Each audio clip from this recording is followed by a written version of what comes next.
is Bri Picard, and I am the author and creator of Elohim's Nights. And book one, The Sightbearer's Search, is out September 20th. If it's past September 20th when you've seen this, check out down below.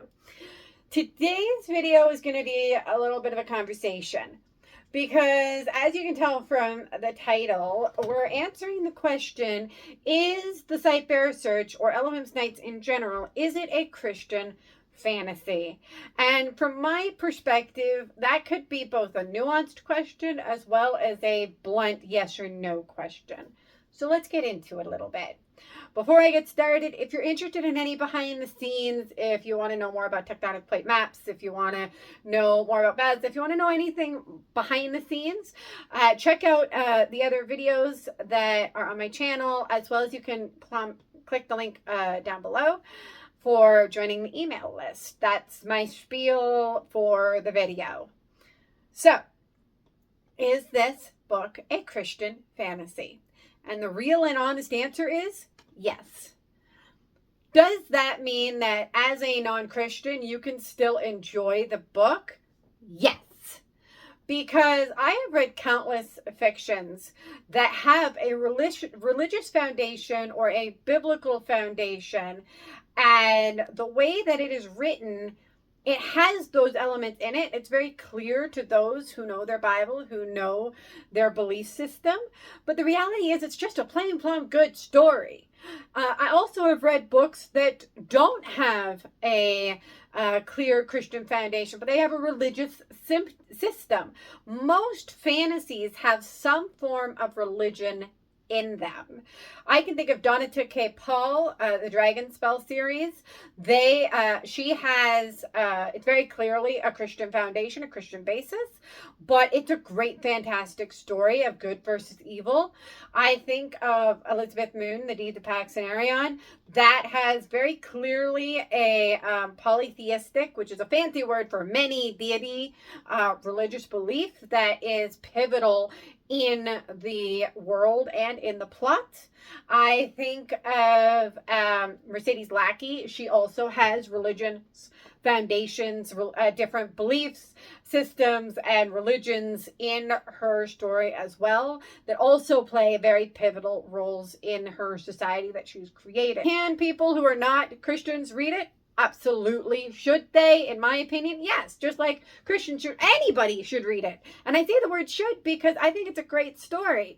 I think that it wrestles with things that are basic in human nature, regardless of belief system. Why would I write it from a Christian perspective?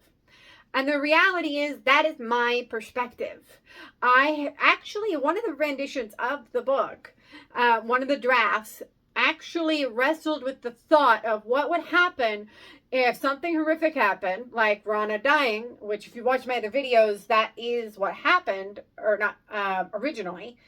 What would happen if, when this horrible thing happens, you question all of your beliefs and you kind of lose your faith? And I wrestled with that. And the reality is, at no point in my life have I actually lost my faith and lost what I believed in. I've doubted maybe, I've questioned maybe, but I've never lost it. So I couldn't write accurately from that perspective because that just simply is not my experience.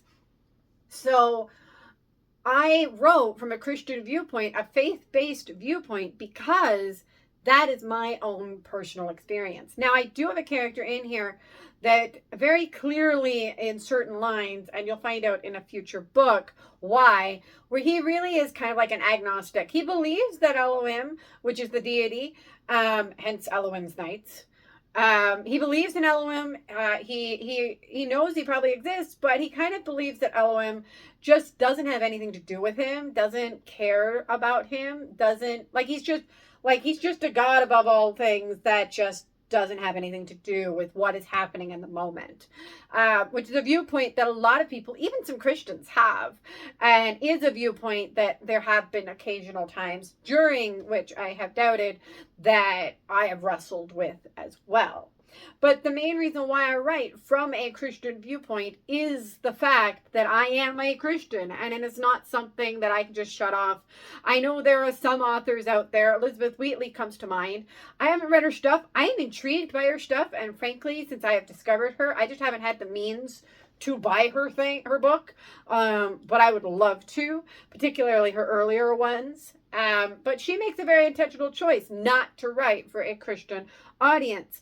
But I do believe that even still that some of it kind of bleeds in, and she herself has said this to some degree, that she chooses to write certain things as kind of a commentary on certain practices within religion and what have you. So there's always an influence, but what you believe is always a little bit of an influence in what you write. So I just decided, you know what? I'm not trying to write something that is like slam in your face Christian, but at the same time, it's a commentary. When I was first writing and I sat there and I went, I want it for people who are not Christians, but I cannot erase what I believe from it. So it was a struggle. So from my perspective, I have tried to write it for both audiences, understanding that what both audiences are dealing with is the same thing. And that is, what do you have faith in? That is, when rubber meets the road, are you going to do what is right regardless of the consequences?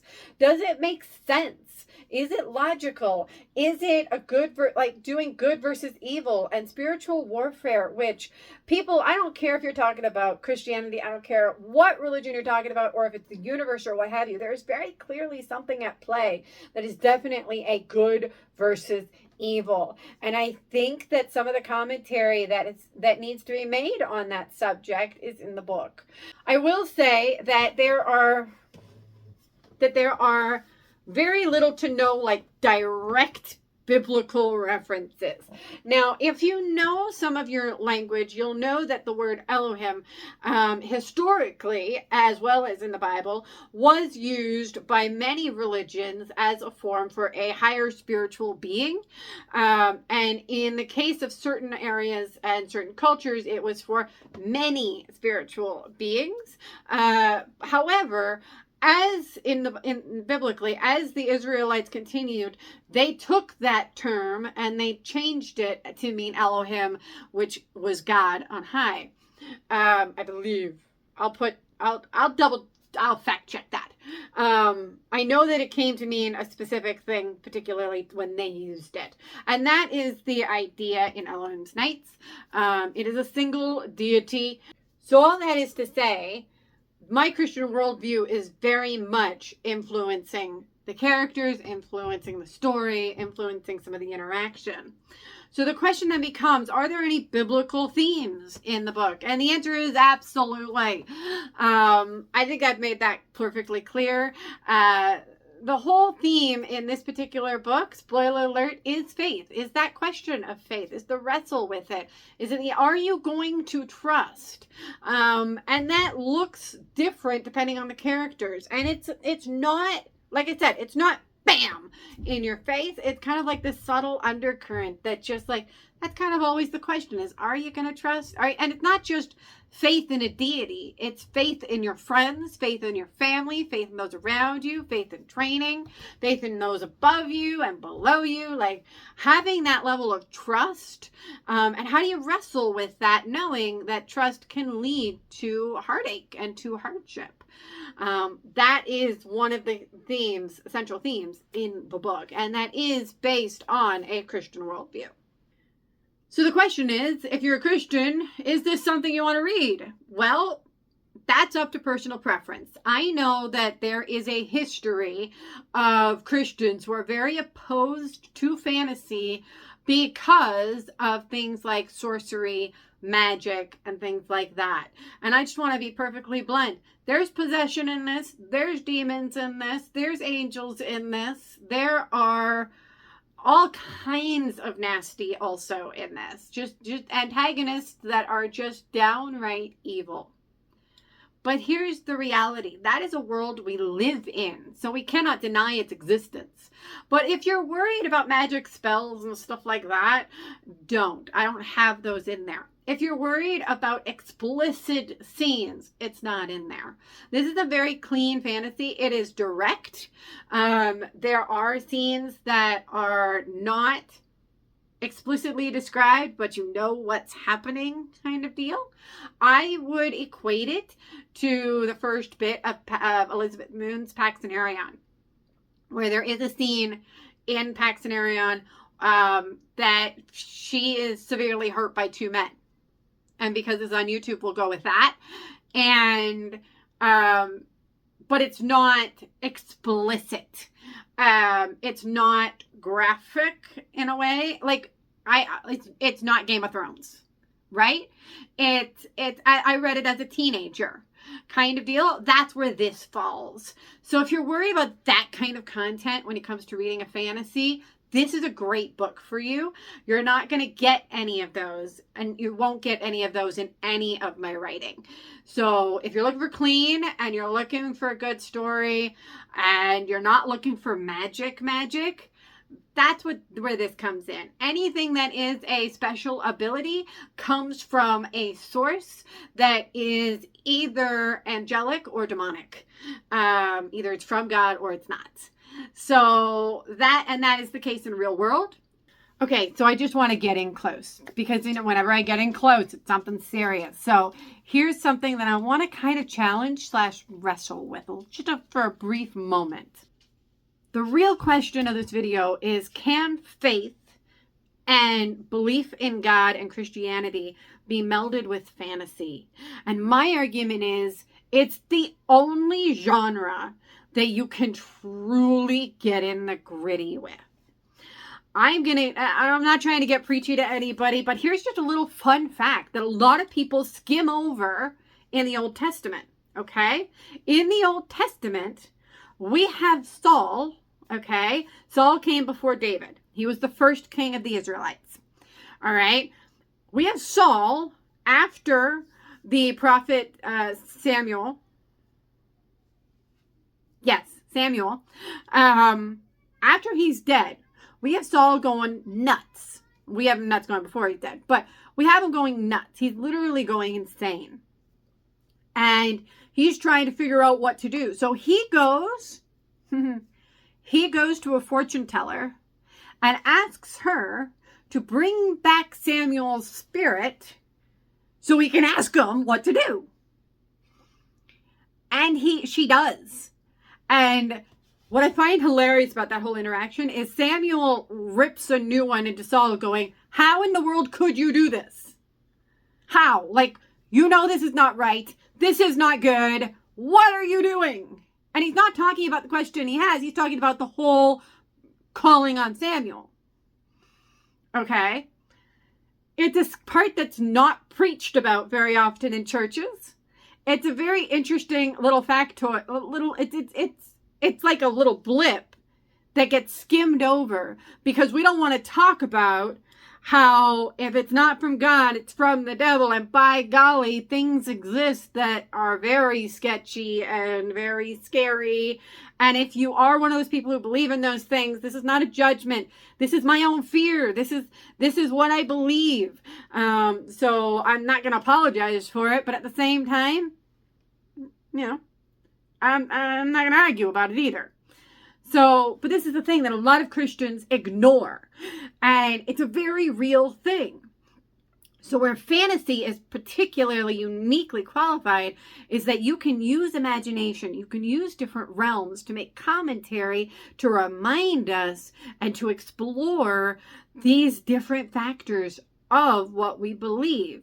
The realm of the angel versus demon, the realm of the fact that, that people can be possessed. I mean, some of the miracles Jesus did was casting out demons. You think that doesn't happen now? You think just one day demons said, I guess I'm not going to possess people anymore? No, it still happens. It's still real. It still exists. And the problem is Christians tend to ignore a lot of those things. They tend to brush it over. They tend to dismiss it. They tend to run away from it. And what fantasy does, that does really well in story form, is it calls back to these things, and it brings these things back to the forefront, so we can truly understand that it doesn't really matter what you believe. At some point, every human being makes a decision of whether or not to believe in something greater than themselves. And we have to decide whether or not there is a spiritual battle and whether or not we're going to fight in it or not. And fantasy allows us to grapple with these things in ways that modern day romance, even low fantasy, sci-fi, horror, all of these different genres, they don't wrestle with it. They are not able in a way that is, I believe, adequate, and this is my opinion, in the same way fantasy is.